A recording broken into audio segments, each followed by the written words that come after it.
যে ছেলে নিজের ভালো মন্দ বুঝতে শিখেছে সে তো বিয়েও করতে পারে। বাসায় একটু চেষ্টা করতেন। আমার আমার বাসায় চেষ্টা করা কি আছে, না করে দিয়েছে। হ্যাঁ সেটাও ঠিক। না মানে ওই ধরেন আমি তো চেষ্টা করছি না, কিন্তু হয়তো কাজ করছে না। তাহলে কি দরকার, একটা বুদ্ধি দরকার।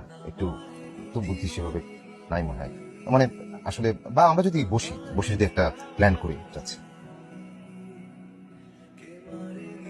আচ্ছা ঠিক আছে, বুঝেছি।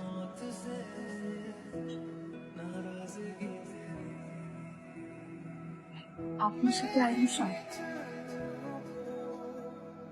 না না কোনো সমস্যা নেই, একটু খাও। আমি তো আইসক্রিম বানাতে পারি। হ্যাঁ আমি আইসক্রিম বানাতে পারি, আমি চকবার বানাতে পারি, লরি বানাতে পারি, কোন আইসক্রিম সবই বানাতে পারি।